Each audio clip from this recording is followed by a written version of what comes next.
আমি পূর্বে বলেছি যে পোস্টারের উপরে পোস্টার লাগানো, আমাদের মানুষদের আটকায় রাখা, এটা আমার ভিডিও ক্লিপ আছে, তারপরে আপনার স্টিল ছবিও আছে।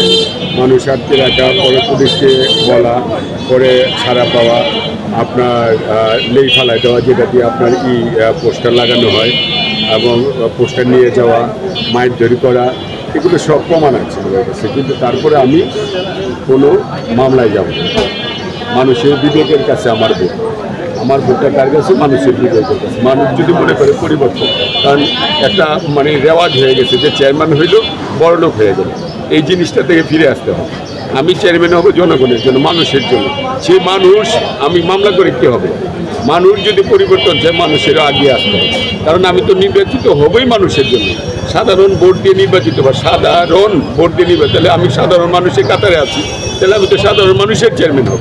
তাহলে এই সাধারণ মানুষগুলো আমার জন্য আগে আসতে হবে। আমি মামলা করলাম, আমি অপর পক্ষের জন্য মামলা করে আমার লাভটা কী হবে?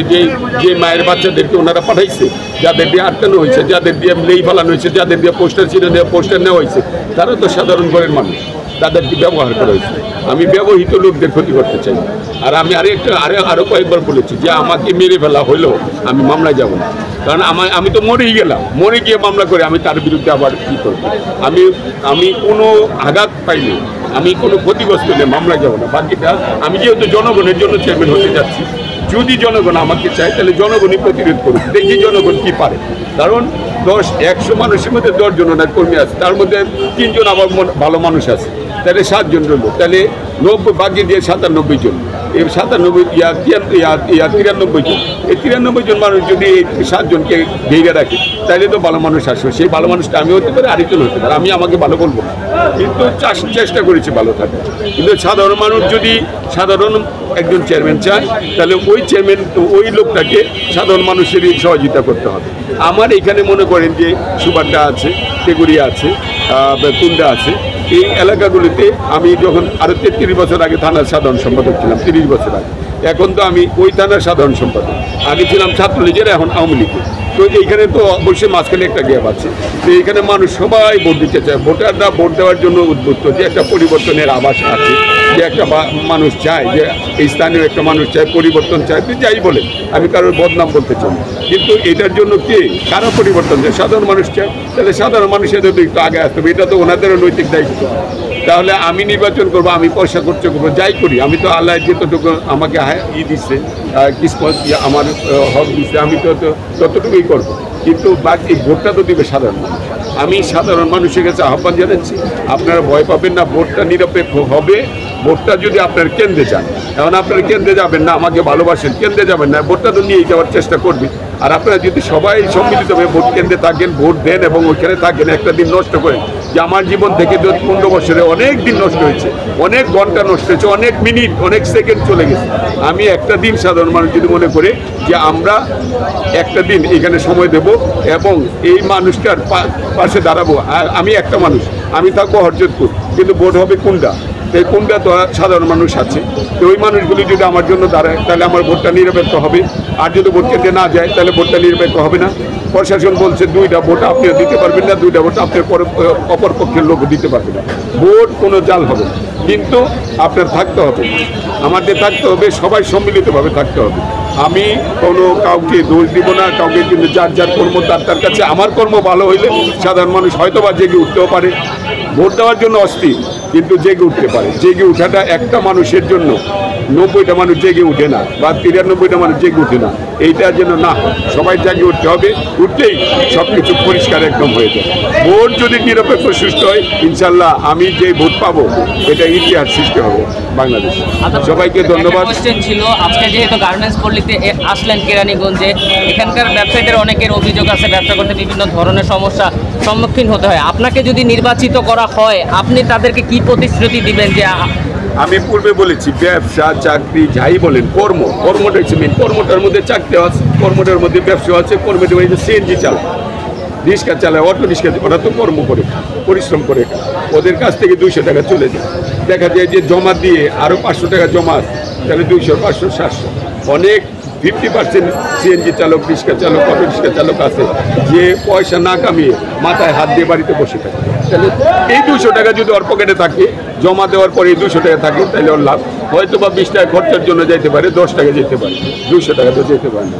হাজার হাজার lakh lakh CNG auto rickshaw আছে না? তাহলে ওনারা কেন টাকা দিবে?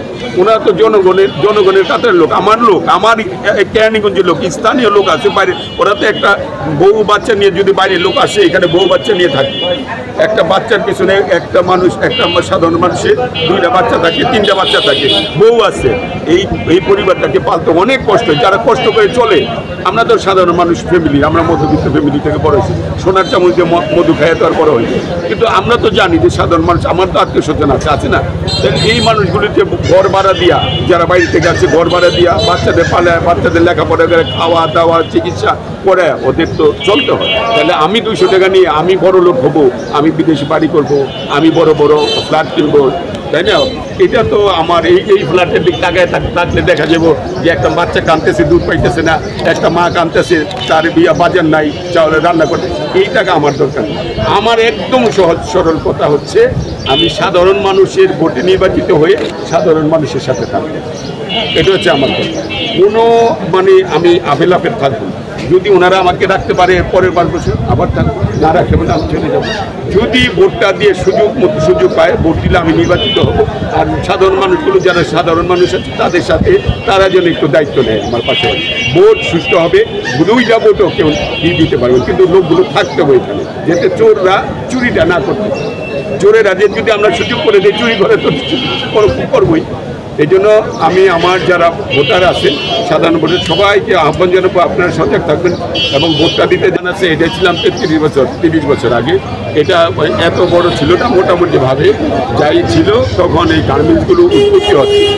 তো এখানে আপনার লোকাল বেশিরভাগই আপনার যারা মহাজন আছে, তারা এই এলাকারই সন্তান।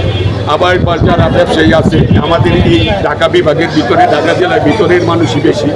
তো ওনারা কিন্তু এখানে বসত করেও আছেন অনেক বছর, 30 বছর 40 বছর যাবৎ যারা এখানে ব্যবসা করছেন, আপনাদের মহাজন আছেন, তারা কিন্তু আমার জানা মতে এখানে আশেপাশে বাড়ি করে আছেন এবং ওরা কিন্তু এখানে ভোটার হয়েছে। ভোটারদের সবচেয়ে একটা আশা নিয়ে এখানে ব্যবসা বাণিজ্য করছে। ওনাদের ব্যবসার মধ্যে আমার কোনো সহযোগিতা, ব্যবসার মধ্যে সহযোগিতা হচ্ছে ওনাদের বিদ্যুৎ বিলটা যেন 2 নম্বরই না হয়। ওনাদের টাকাটা যে ব্যবসাটা করে, টাকাটা যেন ঠিক মতো স্বচ্ছ মতো উনি ব্যাংকে লেনদেন করতে পারে।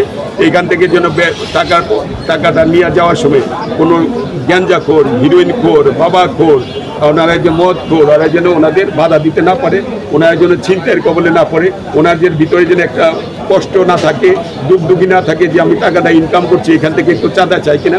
এই জিনিসগুলি কিন্তু নেই। আমি তো ওনাকে, এই ব্যবসায়ী যারা আছে তাদেরকে টাকা কামিয়ে দিব না। ওনাদের কর্মটা ওনারাই করবে, ওনাদের পয়সাটা ওনারাই কামাবে, ওনাদের দোকানটা, ওনাদের ব্যবসা প্রতিষ্ঠানটা ওনারাই চালাবে। শুধু আমি ওনাদের আশ্বস্ত করবো নিরাপত্তা। আমি কিন্তু নিরাপত্তার জন্য এখানে আসে। নিরাপত্তা মানে ওনাদের সাথে থাকার জন্য। আমি আবার বলছি, কারণ ব্যবসায়ীরা ব্যবসায়ী করবে, চাকরিজীবী চাকরি করবে, যারা কর্ম করবে। ওনাদেরকে আমি নিশ্চয়তা দেবো, এই যে আমি আপনাদের দারোয়ান, আমি আপনাদের জন্য আসি, আপনাদের জন্য থাকি। এটাই আমার কাজ। অর্থাৎ সবাই যেন সুন্দরভাবে ব্যবসা করতে পারে, ব্যবসায়ীরা। এটার জন্য আমার দায়িত্ব আছে। দায়িত্বটাই আমি নির্বাচিত হয়ে পালন করবো ইনশাআল্লাহ। ধন্যবাদ। সবাইকে ধন্যবাদ। আসসালামু আলাইকুম ওয়া রাহমাতুল্লাহ। জয় বাংলা, জয় বাংলা।